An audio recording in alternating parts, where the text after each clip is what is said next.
tarde. Vamos dar início ao penúltimo dia de New Mobility, espaço criado para discutir a mobilidade nesse novo contexto de novas tecnologias, multimodalidade e como isso vai influenciar a nossa vida. Estão acontecendo 3 sessões por dia, desde o primeiro dia de salão, todas vão estar disponíveis nesse link, vai aparecer agorinha, no Jornal do Carro, do Estadão. E eu queria chamar aqui à frente agora o Ricardo Marar, que vai conduzir a nossa sessão.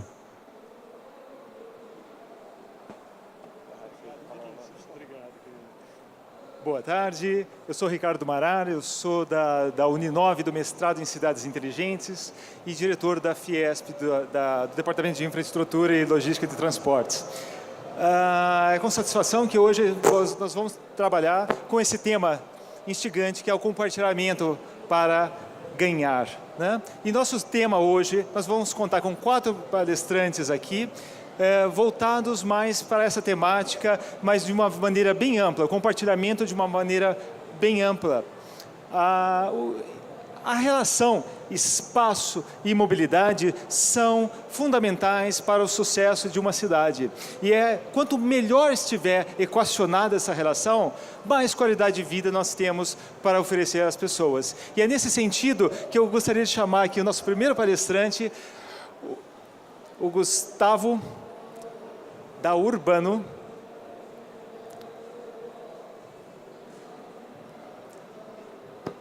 O Gustavo da Urbano, uma empresa de compartilhamento de veículos.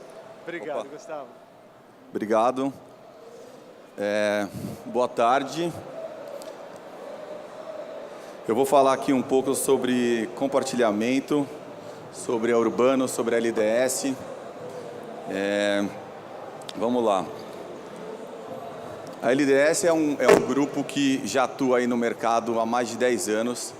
A LDS é focada no mercado de luxo, mercado executivo. Hoje a LDS ela conta com 180 veículos próprios, de diversos modelos. O nosso business ele é focado, então a gente trabalha aqui com principais hotéis de São Paulo, hotéis de alto padrão como o Hotel Fasano, o Hotel Tangará, o Fasano do Rio também. Nós temos carros que ficam à disposição dos hóspedes, nós temos carros blindados com motoristas bilíngues. A gente também atua no segmento de barcos, então a gente faz locação de barcos no Rio de Janeiro, aqui em São Paulo também, no Guarujá. A gente trabalha com terceirização de frota, nós terceirizamos para grandes empresas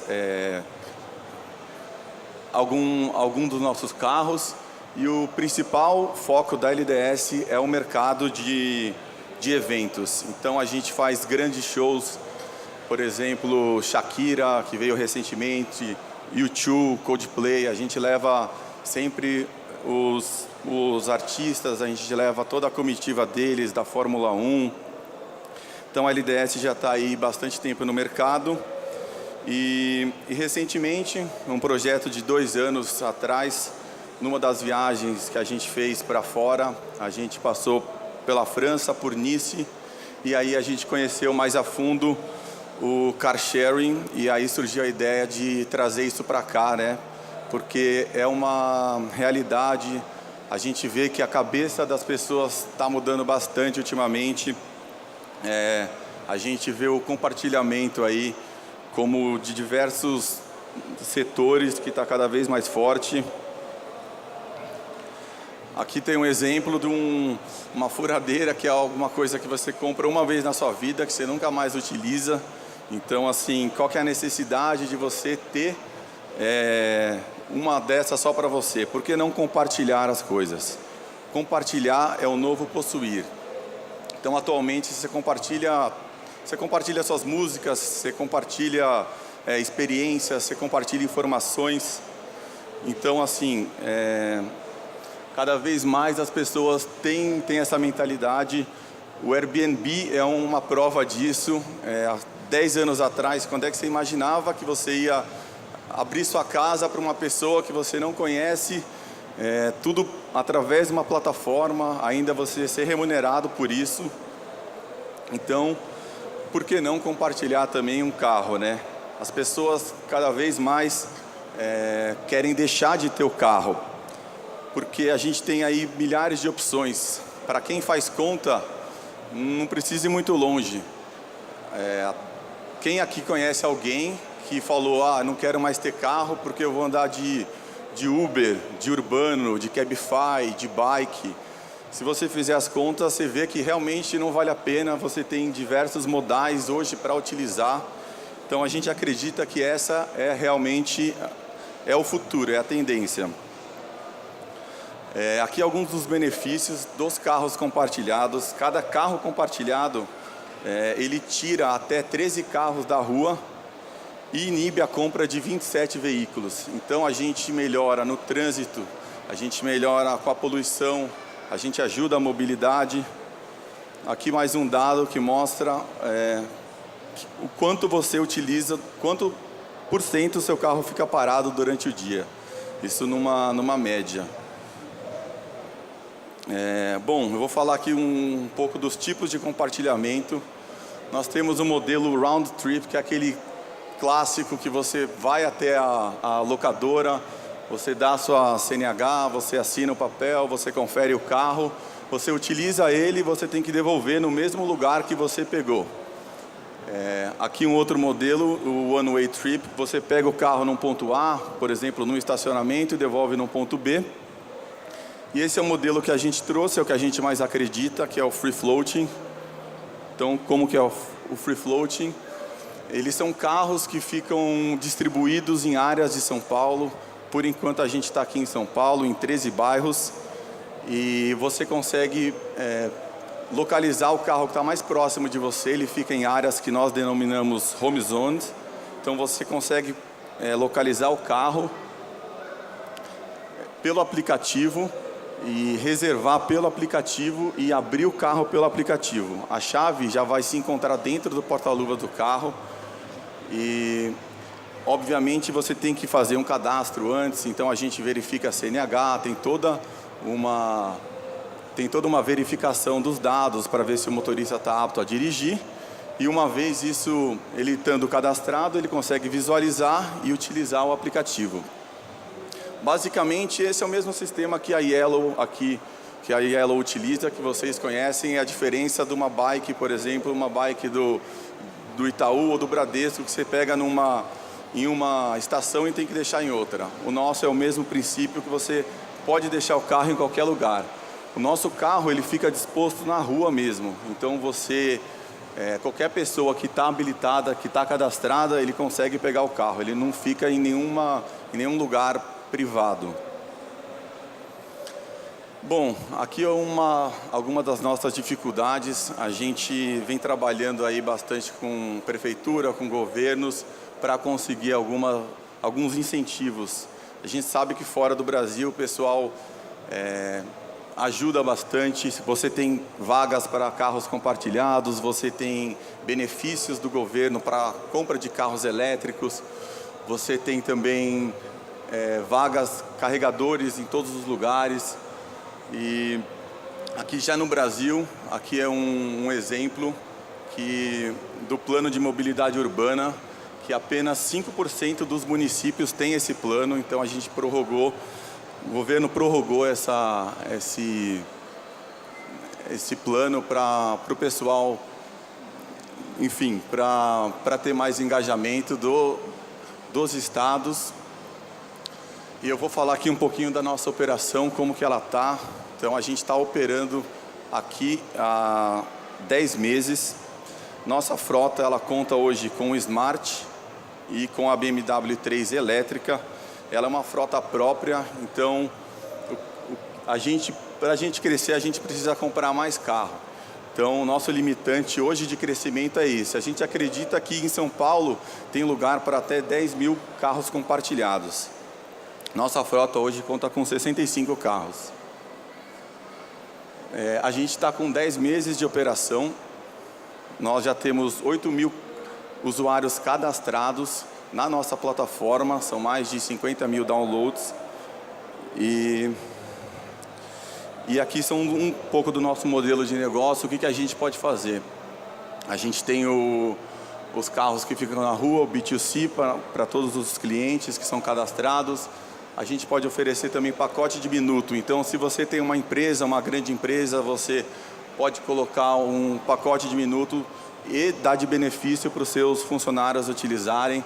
A gente fez já uma parceria também com a Alelo. Você tem o Alelo Mobilidade, que dentro do Alelo, os funcionários eles têm a opção de utilizar o Urbano, o Cabify, o 99, vários modais de transporte. Outra coisa que a gente faz que é bem legal, que é a terceirização de frota com tecnologia embarcada. Então, para grandes empresas que têm muitos carros, a gente consegue embarcar a tecnologia nesses carros e eles aproveitarem melhor a utilização da frota deles. Então, você consegue diminuir a quantidade de carros que atende o mesmo número de pessoas. E as ações de marketing, que nossos carros eles ficam na rua, então eles são todos adesivados, as pessoas ficam curiosas. A gente consegue fazer também parcerias com seguradoras, com empresas, para divulgar as marcas. E, pessoal, é isso, o futuro chegou. Quem quiser baixar o aplicativo já é disponível na Apple Store, Google Play, por favor.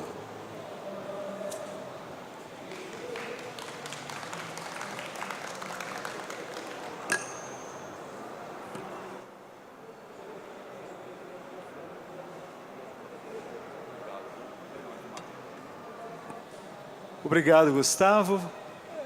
É interessante que, desde a Segunda Guerra Mundial, as cidades têm sofrido o balanço do design, né? O design que surgiu na Segunda Guerra como produto, ele passou para serviço e hoje nós vivemos a experiência, né? Uma fala que o Gustavo trouxe, o compartilhamento é o novo possuir. E é nisso que a gente está vivendo hoje. E não basta só o design. A gente precisa da tecnologia para desenvolver esses novos produtos que estão por aí. E, nesse sentido, eu gostaria de chamar o Lucas. O Lucas, que vai falar um pouco mais para a gente aí dessa questão da tecnologia associada às cidades e ao design. Oi, boa tarde, primeiramente. Eu sou Lucas Assis, eu sou representante aqui da Syncar Autonomous, uma startup que tem uma visão de trazer a movimentação autônoma para qualquer tipo de veículo. Não importa se é um carro, se é um robô. Então, começando, eu sou engenheiro eletricista, sou mestre em ciência da computação e atualmente faço doutorado na área de ciência da computação também. Tenho aí cerca de 8 anos de experiência em pesquisa de robótica, né? E no último ano eu tomei um desafio aí de entrar numa startup com uma proposta nova, pelo menos em termos de Brasil, né? Eu entrei na DataH, e a DataH ela é um hub de inovação que toca diversos ramos da aplicação de inteligência artificial. Então, o nosso foco é desenvolvimento de novas tecnologias disruptivas juntamente com os nossos parceiros, né? Então, a maioria da nossa aplicação comercial é com parcerias de empresas, né? E a gente desenvolve produtos na área de saúde, como um estudo que está sendo feito junto com o Hospital de Câncer de Barretos, né? Tentando aí, traçar uma estratégia de auxílio ao médico, né, ao diagnóstico. A gente tem aplicações de segurança pública que já estão em uso pela Secretaria de Segurança Pública do Estado de Goiás, coibindo aí fraudes e chegando aí até pessoas criminosas, né, que estão foragidas aí da justiça. Além disso, a gente tem soluções aí de auxílio, né, ao empresário, né, no caso do Mentor Mais. A gente tem soluções de educação e soluções de segurança da informação. Mas eu vim aqui especificamente para falar com vocês da Syncer, que é a nossa divisão de veículos autônomos e robótica, né? A Syncer tem uma visão de criar uma plataforma modular e totalmente aplicável a qualquer tipo de veículo. Então você pode usar o sistema no seu veículo autônomo, usar o mesmo sistema na indústria dentro do armazém, o mesmo sistema na sua máquina de limpeza industrial e assim por diante, né? Bom, por que a gente está falando de veículo autônomo aqui? Por que isso é importante quando a gente toca em mobilidade? Acho que todo mundo aqui, antes de começar a dirigir, ou antes de ter o primeiro carro, tinha a expectativa de que seria a melhor coisa do mundo, né? Que você passaria aí o tempo com o cabelo, o vento passando no cabelo ali, né? Aproveitando a estrada, a vista. Mas a realidade é que você passa a maior parte do tempo num ambiente chuvoso, dentro do seu veículo, num congestionamento infinito, né? E perdendo o seu tempo ali naquela realidade triste, né?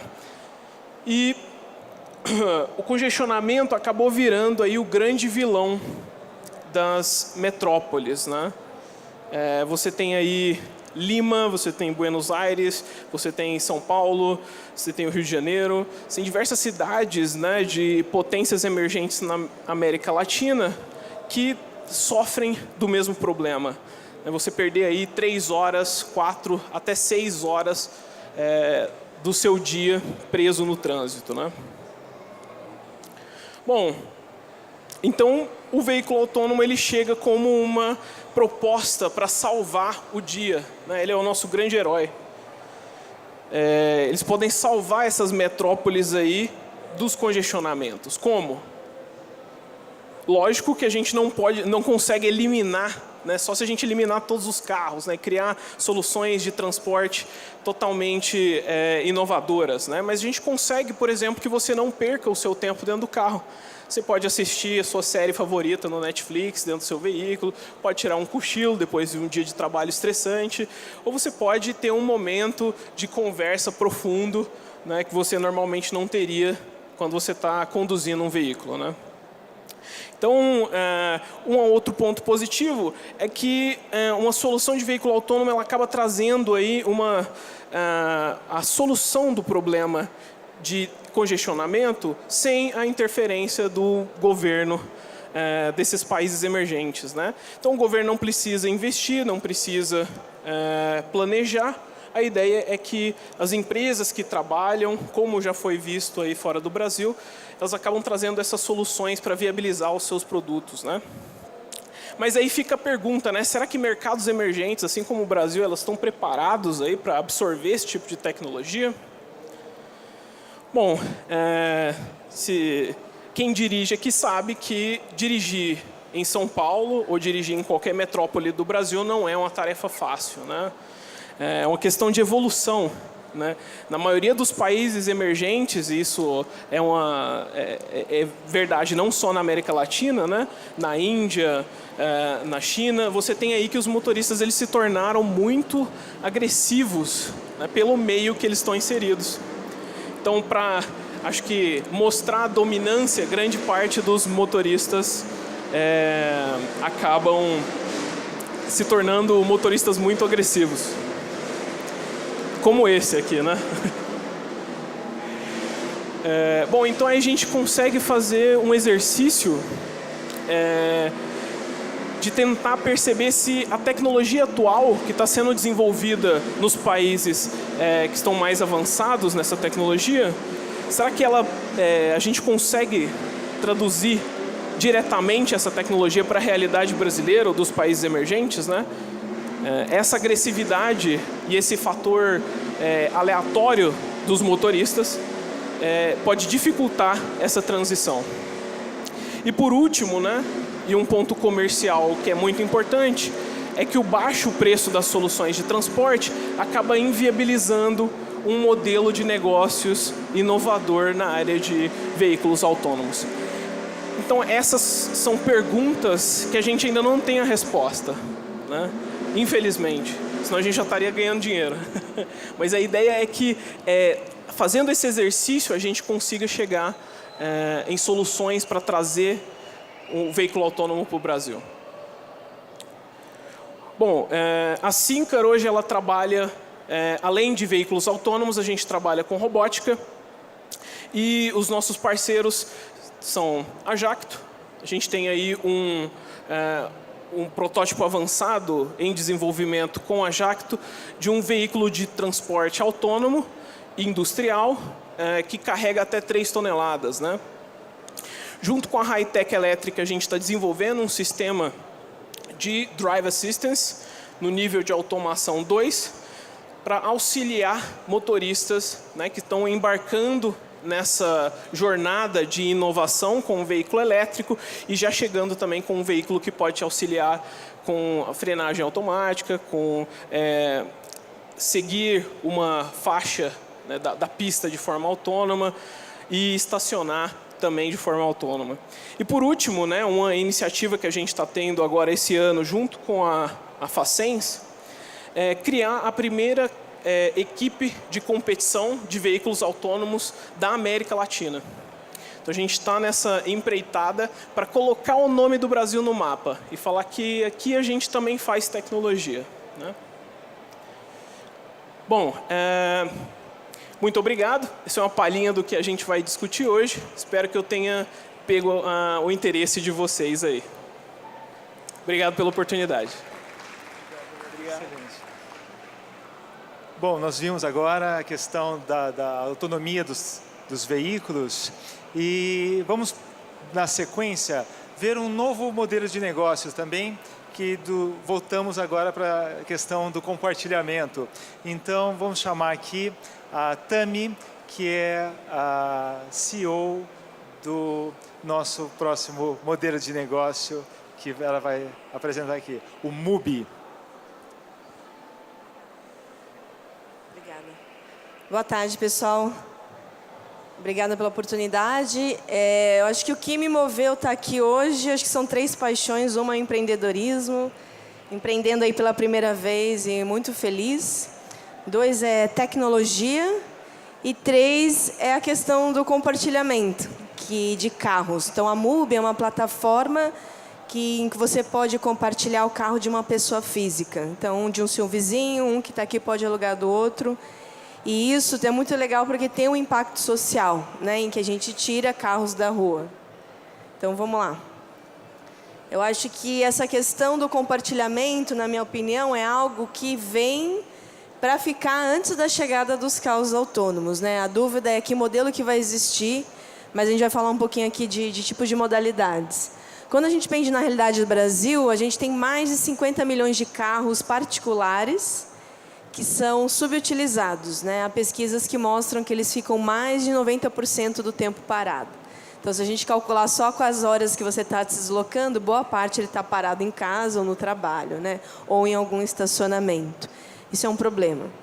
O outro é esse, mais de 10 milhões de brasileiros procuram todos os anos algum carro nas locadoras tradicionais, eles precisam, pessoas que não têm um carro. Então, qual que é a solução, né? A MUBI ela ajuda a conectar essas 2 pontas, que a gente chama peer-to-peer, então de uma pessoa para outra. Então, hoje vocês já podem baixar aplicativo, a gente tem na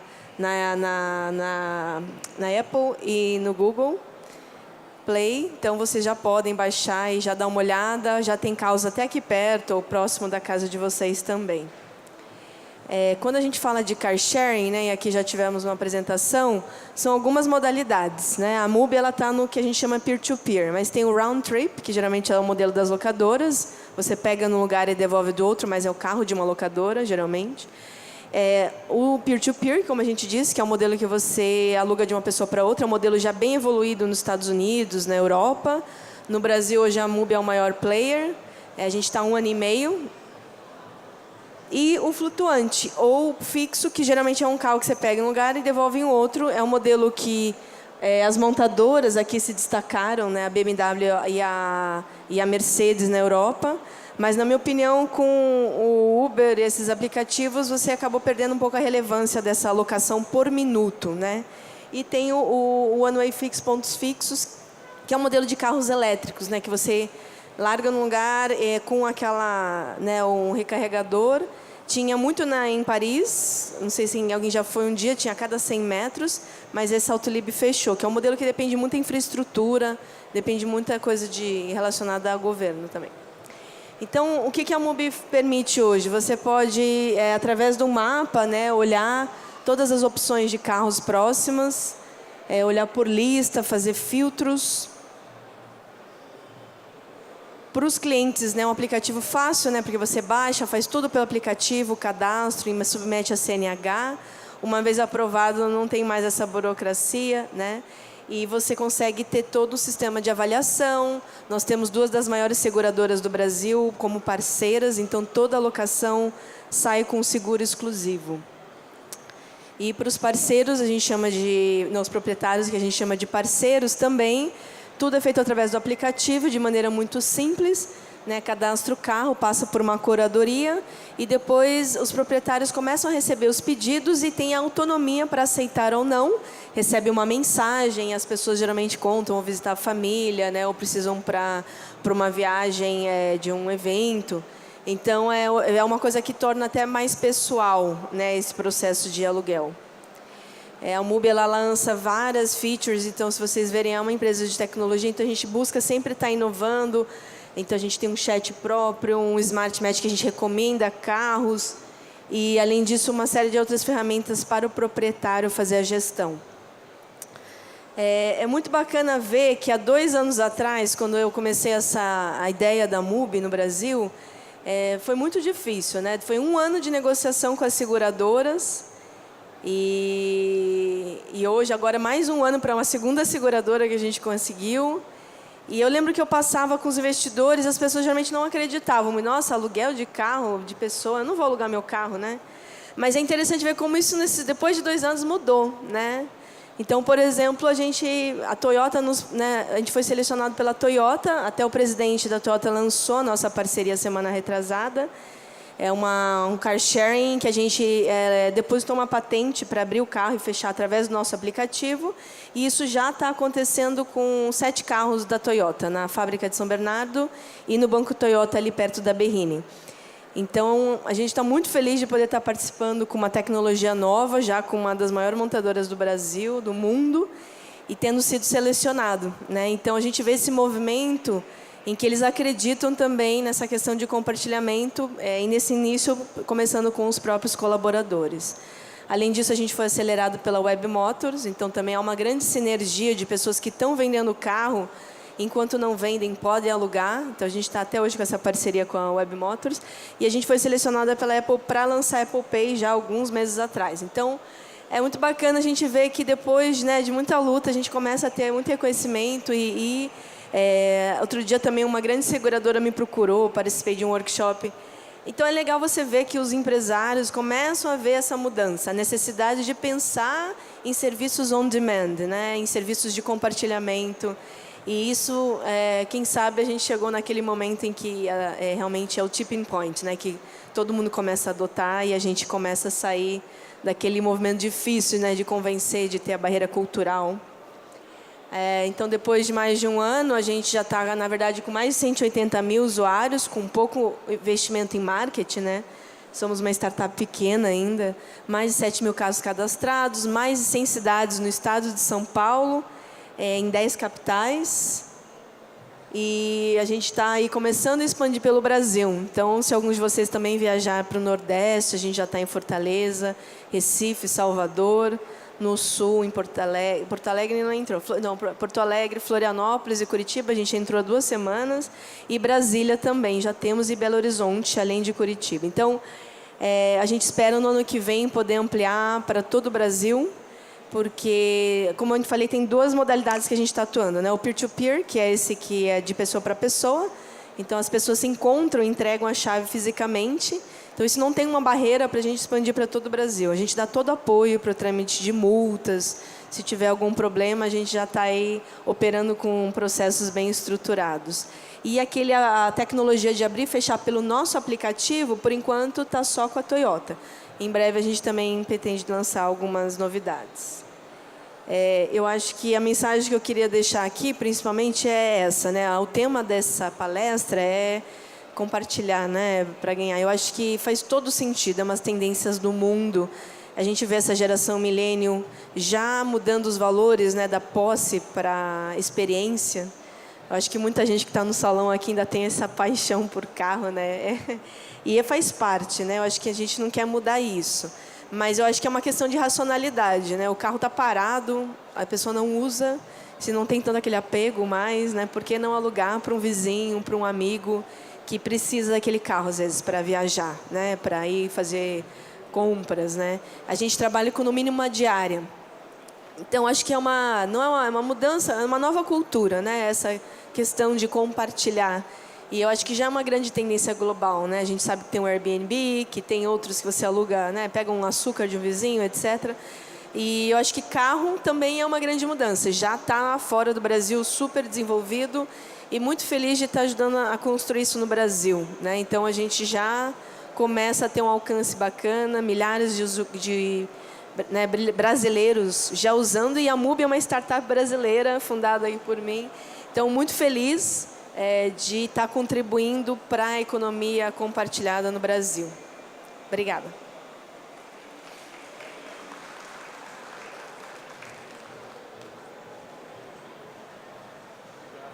Obrigado, Tami. Nos anos 60, nós vivíamos um momento muito especial, que era o final, né, os frutos do final da Segunda Guerra. Uma das referências que a gente tinha naquela época era os Jetsons, que via o que seria a cidade do futuro, né? Muitas das passagens desse desenho mostram soluções que naquela época eram impossíveis com a tecnologia que existia, mas que hoje a gente está vivendo, né? O relógio da Apple, carros autônomos, etc., robôs. E agora, chegamos na era do desenho do Jetsons, a gente está vivendo os desenhos do Jetsons agora, e agora? O que vai ser? O que a gente espera? Para falar sobre isso, a gente vai chamar aqui o futurista Peter, do Copenhagen Institute of Future Studies. Obrigado. Opa, boa tarde. Boa tarde a todos. Está para me ouvir? Sim, perfeito. Bom, é uma breve palestra que vou apresentar um pouco como a gente enxerga o futuro da mobilidade. E também vou comentar um pouco sobre compartilhar para ganhar a nossa análise desse cenário. Não sei se alguém aqui conhece o Instituto de Copenhagen. Bom, somos um instituto, uma ONG que pesquisa o futuro e temos 49 anos de experiência. Fomos criados em 1969. Eu sou nascido de Dinamarca, mas moro em Brasil os últimos 8 anos. E os últimos 6 anos temos um escritório aqui. E uma das coisas que a gente fala é que o futuro é agora. O futuro não existe. Se você nota nosso nome aqui, a gente fala Futures Studies. Sempre falamos o futuro em plural, porque o futuro não existe. O que existe é uma série infinita de possíveis futuros. Essa abordagem significa duas coisas. Que na nossa possibilidade de puxar para o futuro que a gente quer agora, no presente, e não só nossa oportunidade, em realidade, nossa responsabilidade para ver que futuro que a gente quer. No Instituto de Copenhagen, dentro da nossa máquina de olhar o futuro, a gente analisa muito macro tendências, ou megatrends. Atualmente, a gente analisa 14 macro tendências que acreditamos que vai mudar o nosso futuro do nosso planeta. Se vocês observam aqui, muitas vezes, quando pessoas falam de futuristas, é muito vinculado ao desenvolvimento tecnológico. Mas se vocês observam aqui na nossa macro tendência, desenvolvimento tecnológico é só uma entre 14 fatores de mudança. Não vou falar sobre tudo sobre eles hoje, mas vou falar um pouco sobre o que a gente enxerga para a mobilidade. Se vocês observam aqui, temos uma macro tendência como sociedade de conhecimento. A sociedade de conhecimento significa que também chamamos essa macro tendência explosão de conhecimento. Nunca antes na história da raça humana, na história do nosso planeta, o conhecimento entre os seres humanos está multiplicando com tanta rapidez. Tem várias estimativas, mas uma estimativa que a gente acredita, mais ou menos uma vez por ano, duplica o número de conhecimento no mundo. Então, essa causa, uma das consequências dessa sociedade de conhecimento é que a gente chama sociedade hiperágil, que cada vez mais a sociedade se autotransforma, se destrói e autoconstrói em ciclos cada vez mais rápido. Esse também é o caso da mobilidade. O CEO do General Motors falou o ano passado que os próximos 5 anos da mobilidade esperemos a mesma mudança que a gente viveu os últimos 50 anos.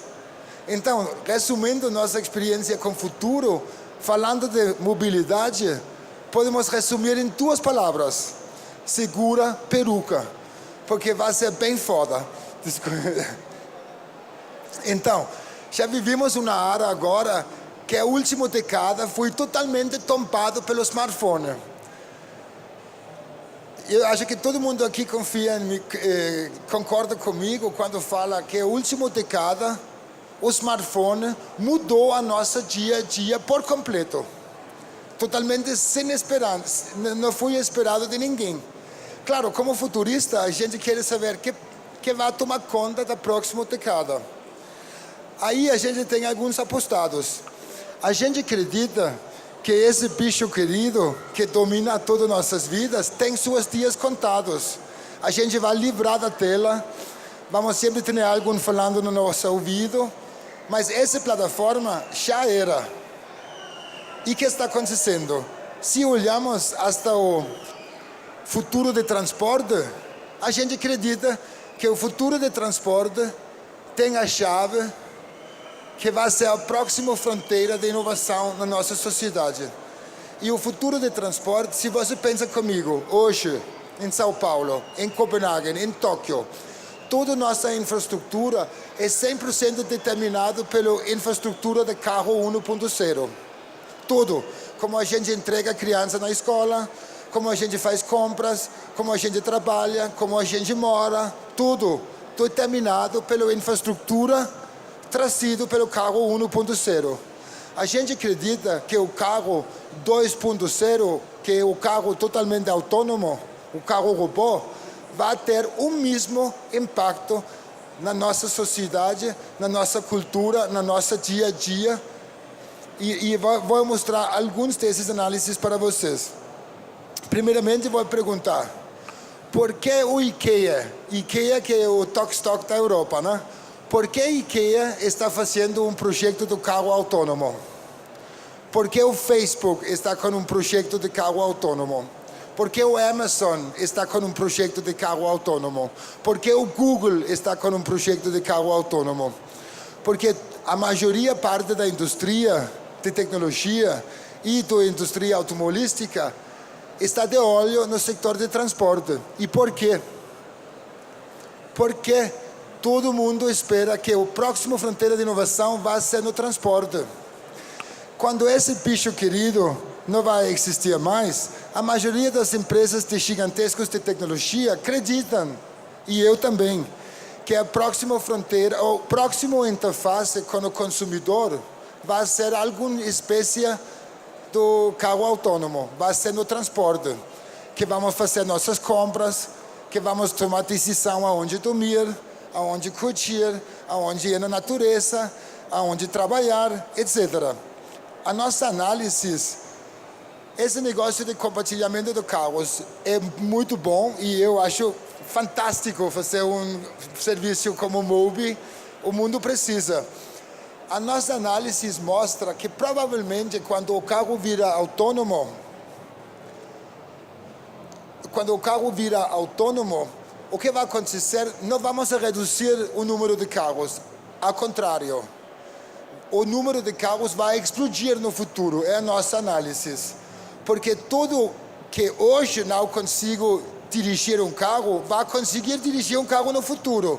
Bebês, cachorrinha para ir a cabeleireiro, e discapacitados, idosos, coisas, um monte de entidades que hoje não consigo dirigir, vai dirigir no futuro. A gente espera o carro autônomo.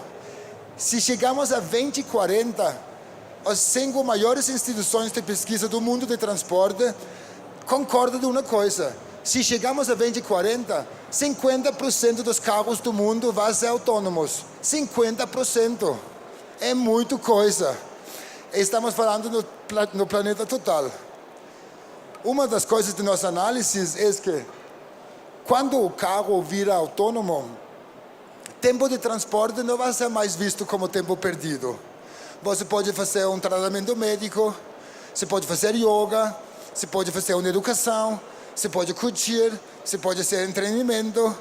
Nosso pesquisador mais maluco acredita, e não sei se estou liberado para falar isso, mas nosso pesquisador mais maluco acredita que a consumo de pornografia no futuro principalmente vai acontecer no carro autônomo, porque vai ser visto como um espaço, um oásis individual.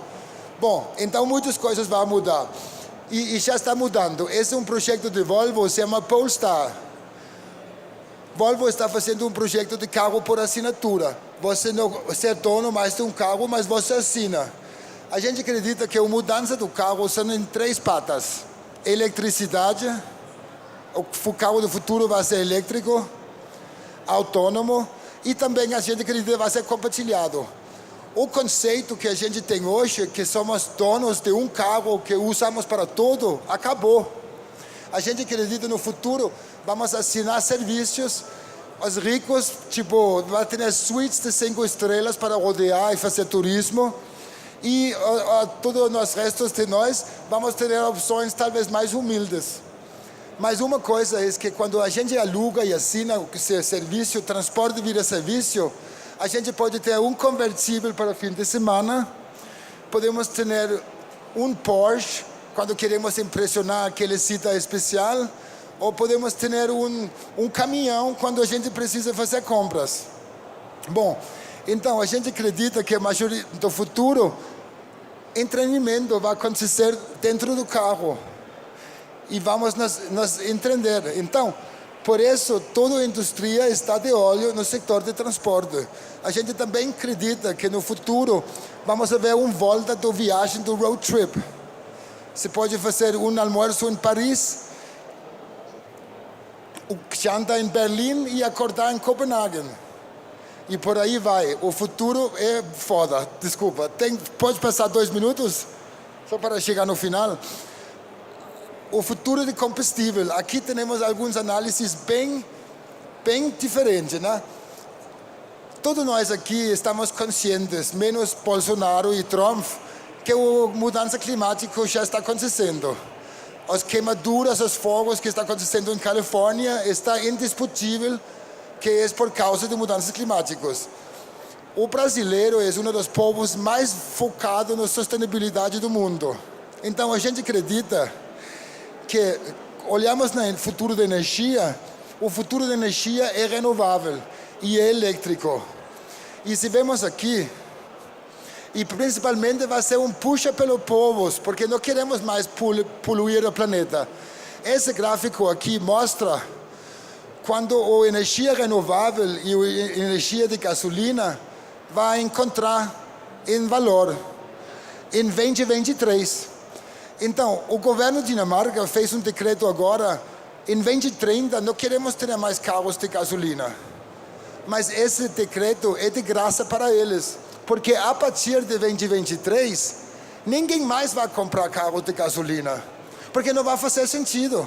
Porque carros elétricos, energia elétrica vai ser muito mais barato, vai ser quase de graça, o custo de transporte vai ser 0, E a gente está olhando para frente e entre 2023 e 2028 estamos esperando por completo derrota do mercado de carros usados, especialmente carros de gasolina. Então, talvez fique consciente antes de investir $1 milhão em carro de gasolina. Bom, então, com todas essas mudanças que está para vir, horizonte bem próximo, no futuro todos precisamos pensar como empreendedores e buscar os novos ecossistemas e novos modelos de negócio.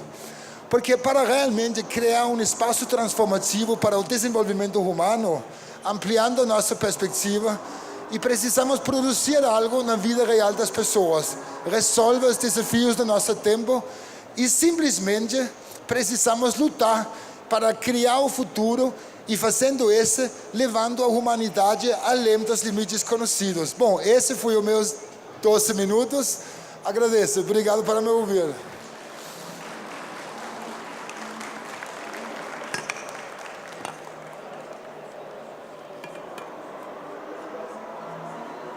Obrigado, Peter.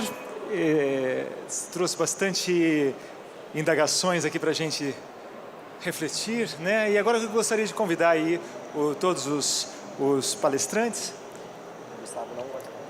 Ah, tá. Então, todos os palestrantes, por favor, venham aqui para a gente começar o nosso debate.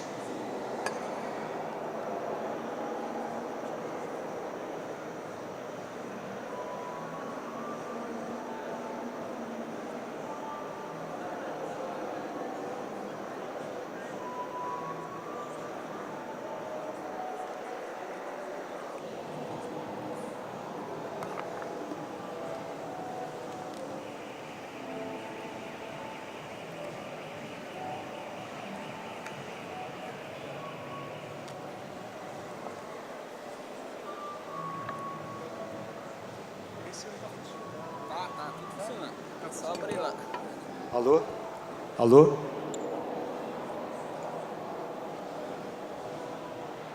Queria chamar todo mundo, a Tami, o Peter, vamos ver aqui, e o Lucas, por gentileza.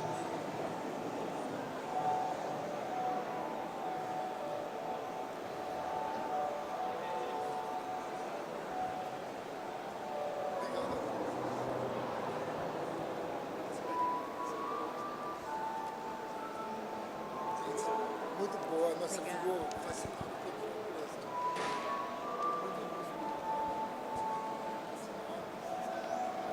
Bom. Alô? Alô? Alô? Bom, estamos aqui em 3 apresentações que foram feitas agora e o que me vem à mente é que são complementares e vamos tentar então jogar aqui, vamos fazer uma brincadeira, né, de complementar aqui, né, já que estamos falando de compartilhamento, vamos compartilhar aqui os modelos de negócio de vocês e as visões que a gente pode aprender dessa sinergia, né? Eu queria começar com a Tami. A Tami falou que nós temos 50 milhões de carros ociosos, né, assim, parados, né, e nós temos um aumento aí de 10 milhões de pessoas. Oi, perdão? 10 milhões que precisam do carro, né? Aí eu queria... E o Peter, ele falou que a tendência é de explodir o mercado de automóveis, né? A gente vai ter muito mais automóveis aqui. E eu gostaria de ver aqui dos dois, né? Como que a gente chega num consenso aí? Quem que está... As previsões de vocês de que isso daqui vai... Como que vai ser o futuro aqui nesse sentido aqui, né? Já que temos 2 posições aí. Eu acho que a gente concorda que o compartilhamento de carros é um caminho até os carros autônomos, né? Eu acho que no curto prazo está mudando muito a relação de posse, né? Então, ainda vão ser produzidos carros, sim, as pessoas vão usar o carro, mas de quem que é o carro, né? Ainda muita gente vai ter a propriedade particular, mas cada vez mais as montadoras, né, e outros grandes agentes da cadeia automotiva começam a se mover em relação a essa mudança da relação da propriedade do carro, né?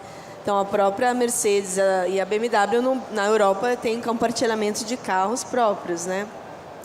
Então, acho que assim, o caminho é o compartilhamento de carros, sem dúvida. E vai continuar vendendo carro, né? Eu acho que o ponto é que, nesse meio tempo, a sociedade começa a refletir sobre questões de sustentabilidade, meio ambiente, e a gente sempre vai se questionar se a gente deveria colocar mais carros poluentes na rua, né? Então, acho que o carro elétrico vem como uma alternativa, obviamente, e nesse meio tempo, além disso, é como que a gente otimiza esses milhões e milhões de carros como eles são hoje, até eles se catearem. Peter, Sim, eu também, eu acho que a nossa análise que o carro vai continuar a existir, mas talvez quem gosta de dirigir um carro como eu tenho um Mitsubishi Pajero, eu sou bem antigo na cabeça de gasolina e tudo, e eu adoro dirigir, mas quem gosta de dirigir um carro temos que aproveitar, porque 10, 15, 20 anos para frente vai ser proibido. E vamos olhar essa época quando éramos tão malucos de deixar o ser humano dirigir. E o que eu mais acredito que vai explodir o número de carros, mas vai também mudar como a gente somos donos de carro. Vamos mais ser um serviço de mobilidade, sabe? E eu acho que provavelmente vai ter uma grande época onde precisamos cada vez mais serviços, como por exemplo o Mobi, para compartilhar e optimizar a frota de carros que existe já, e aí com o tempo a gente aqui não vai ver essa necessidade de ser dono, mas provavelmente vamos assinar um serviço. Perfeito. Foi a resposta? Sim. Ótimo. E agora, como é que fica, Lucas? Essa é para você aqui.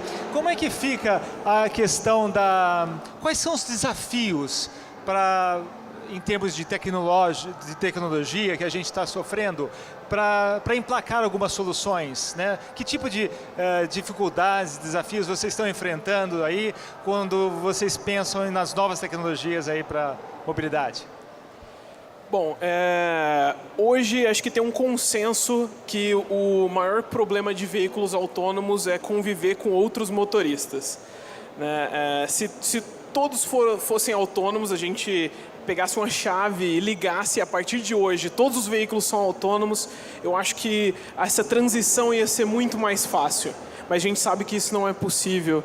E o ser humano, ele traz aí uma variável caótica no sistema que traz uma imprevisibilidade do que vai acontecer nos próximos movimentos, né? Às vezes a pessoa pode estar dando seta para a esquerda e ela entra para a direita, ou às vezes ela não dá seta, né? Às vezes todo mundo que dirige, principalmente numa cidade com trânsito caótico como São Paulo, percebe que essas situações elas estão longe de serem exceções, né?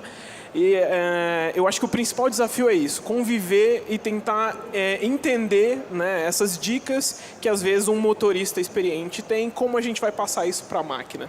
Se o problema fosse só detectar a placa de parar, a placa de limite máximo, aonde está a faixa e onde está o semáforo, o problema já tinha sido resolvido há muito tempo, né? Então, tem esforços aí na área de inteligência artificial e visão computacional para poder ingerir essa informação, processar e tomar decisões de forma a conviver com um ser humano. Eu acho que esse é o maior desafio, né? Agora, os dois aqui, com relação à regulação, né? A gente está apto ainda a já desenvolver aí um bom modelo de negócios, ou a gente ainda está dependendo? Qual a opinião de vocês acerca? A gente ainda depende da regulação para o sucesso aí das... Não, acredito que nesse momento ainda não, né? Porque eu acho que tem uma questão de que você está ainda no ambiente privado, né? Então ainda não há necessidade, no sentido que alguém deixou o carro para outra pessoa. E não que eu estou usando alguma coisa pública, entendeu? Então acho que não estou estacionando o carro numa vaga pública, ou não estou, na verdade é o contrário, ele é um uso mais urbano, mais de viagem. Então boa parte dos nossos usuários, eles alugam nos finais de semana, de 2 a 3 diárias.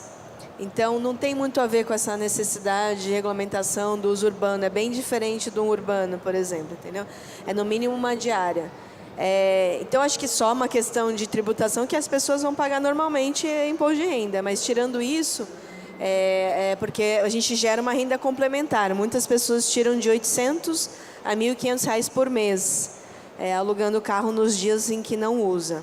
Então, tirando a questão tributária, não tem inicialmente um impacto de regulamentação tão grande, a não ser que houvesse uma regulamentação do tipo, carros deveriam ser utilizados X% do tempo ou compartilhados de maneira obrigatória, né? Eu acho que quando você entra no âmbito privado, é difícil você conseguir colocar algum tipo de regulamentação do tipo. E o Lucas, o que fala da regulamentação, da regulação na questão da tecnologia? Bom, infelizmente, na área de veículo autônomo, a realidade é um pouco diferente, né? No Brasil e em grande parte dos países que estão começando a adotar essa tecnologia, a gente tem resistência porque esse tipo de aplicação não estava prevista, né, no Código de Trânsito ou até na Constituição dos países, né? Então, no Brasil hoje, a gente não consegue avançar além do nível 2 de automação. Então, uma breve explicação, o nível 0 é o carro, o Fusquinha. O nível 1 é o carro que tem, por exemplo, um controle de velocidade, cruise control, né? Que você seta a velocidade em 90 km por hora, por exemplo, e solta o pé do acelerador, ele continua. A gente tem um nível 1 de automação. Nível 2 você começa a combinar facilidades para o motorista, e no nível 3 você pode tirar a mão do volante. Nesse estágio a gente ainda não consegue chegar no Brasil hoje.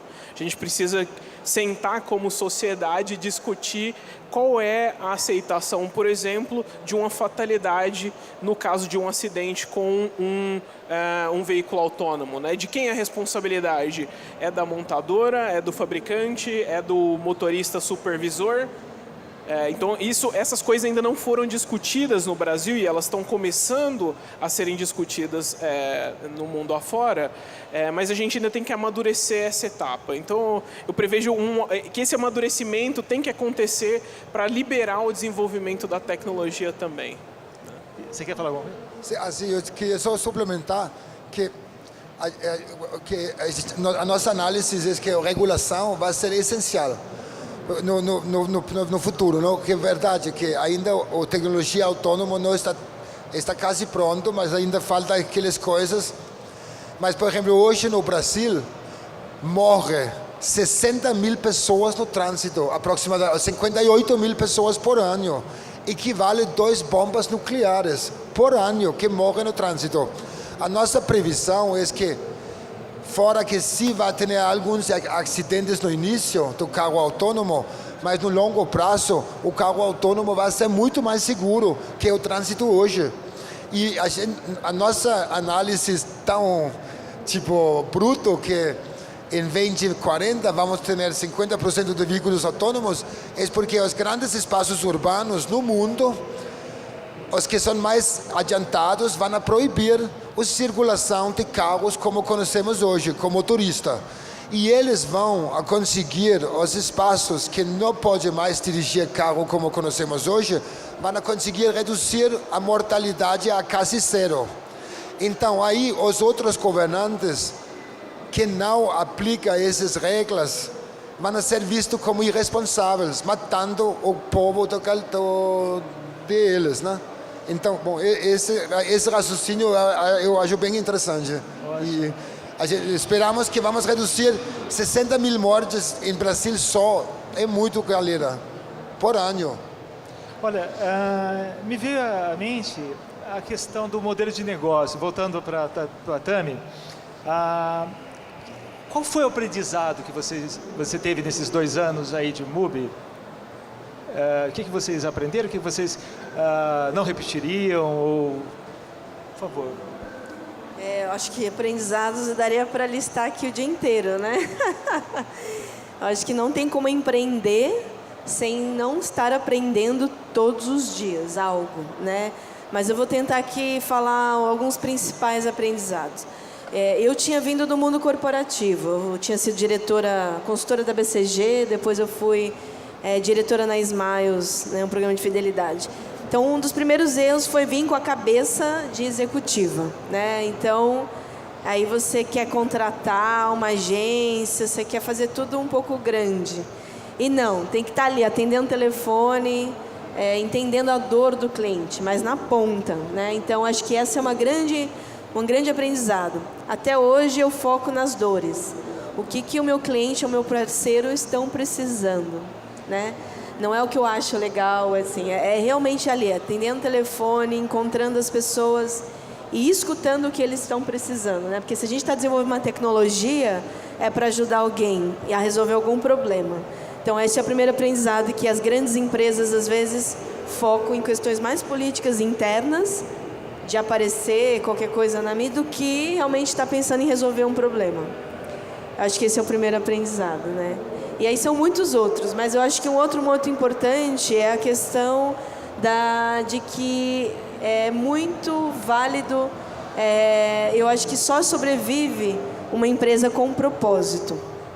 Então, hoje nós somos 32 funcionários na MUBI, e eu sou uma das mais velhas, né? Eu tenho gente no meu time de metade da minha idade, né? Ali 20 anos. Então, que eu pareço acho que o mais jovem, mas então, trabalhar com essa geração millennial, né, a geração que vem com outros valores, nos força a refletir sobre tudo. E o principal é que eles não trabalham se não for por propósito, né? Então, se a MUBI não tivesse como uma grande causa o impacto social, que é através da renda que a gente gera para as pessoas que precisam de uma renda complementar. Então, a gente tem várias pessoas na base que estão desempregadas, a gente é a única fonte de renda.